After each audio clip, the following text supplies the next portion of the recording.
dive mission was such a success.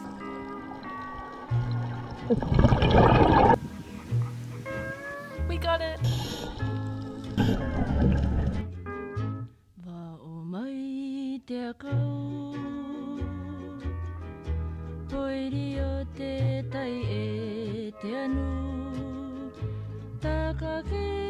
I moved to Raro in July 2023 to study the song of the humpback whale. To collect the whale song, we have a hydrophone that we leave in place beyond the reef in Raro. Today I wanted to bring you guys along to give you a glimpse into what it's like to deploy and retrieve the hydrophone on scuba.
Just had another successful deployment. It literally went so smoothly.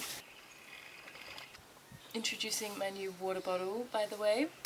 I'm still in mourning of my other one, but this one does the job and hydrates me and is insulated and is perfect and is cute. I love this colour, everything's great. Okay, I ran out. The dive mission was such a success. It was like the most seamless one we've done so far, thanks to my mates that came out with me, the marine resources team, and my friend Rose. The feeling of relief after a successful deployment is incomparable. The lead up to a deployment is always so stressful for me. I'm like triple checking that everything works, everything's fully charged, everything records properly, everything is on and the lights are flashing, the battery pack's connected. That's just the sound trap side of things, and then we have to find the actual mooring because it's quite difficult to find, thanks to my mate Liam and Rose who helped out today finding it, and we found it and then we handed him the sound trap and then we lost it again, as always, but now we like are very almost certain of exactly where it is. It's like in line with these 3 palm trees and then there's a tower behind that, and that's like helps us to zone in on where it is. And thank you to Mike for bringing the spare batteries for the Garmin, because the Garmin's batteries were flat. He really is save the day every day daily Mike. So yeah, that's one less thing to do and it's really exciting. So this is the earliest that we've ever put the sound traps out, and putting them out in June just helps us to see when exactly the whales are arriving and when they are singing and what song type they are singing when they first arrive. I've deployed them to record 40 minutes in every 60 minutes, and that should give us 3 months of recordings because I put 2 out and one is going to start recording on the 17th of August and probably stop on the 8th of September because of the battery and the memory will be exhausted. I plan to get back here from Indo on like the 1st of September, and that will just give me a week to get a good weather window and organise the team and the boat and everything and the gear. Yeah, they're going to be recording the whole time that I'm away when I'm back in Australia and Indonesia, and then when I come back, hopefully I've lined it up so that they will be recording up until the day I get back, and then hopefully I'll be able to do a back-to-back retrieval and redeployment, so over 2 days.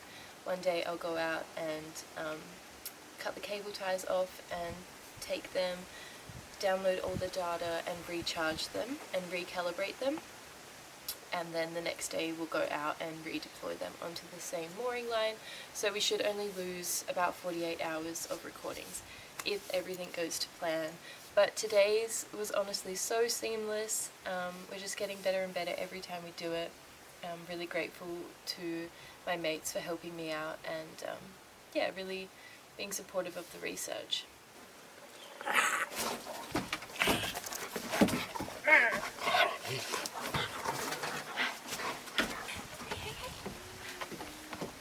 Oh my gosh, so I am the happiest little bean today because we just had a successful dive mission, and I just pulled my last hydrophone out of the water that has 1,000 hours of whale song on it.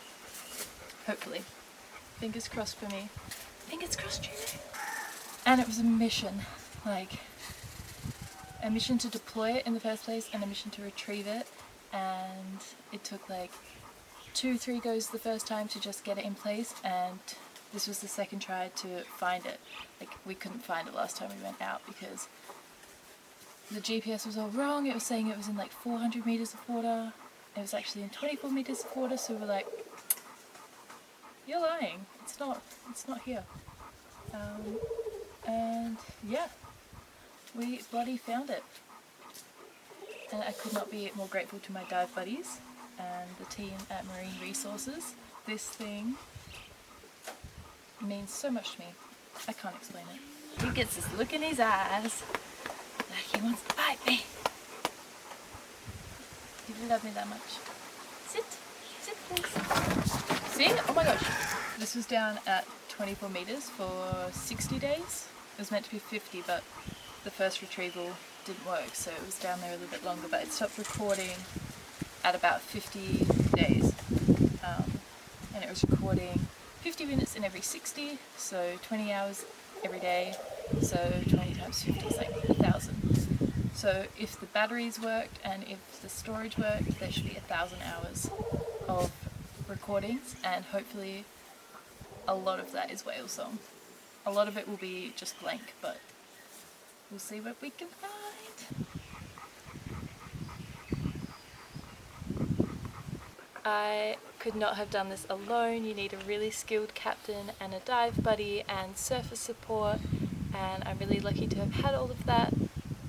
But yeah, I could not be more excited to see what secrets is held within this little contraption. So surreal to me that I get to be the conduit for the whales and that I get to be the first person to listen to this song back. I'm really grateful to this life and path that I'm on following the migration of the whales. I'm going to give it a clean up, and I can't wait to plug it in and see how much data we've got on it. I'm so excited. I didn't even take my wetsuit off. I came back from the dive site on my scooter in my wetsuit and just ran up here, and I'm chomping at the bit to plug it in and see what we've got. And if I can figure out how to do this whole smart YouTube thing, I'm going to play the song over the top if I can figure that out. I could not be happier.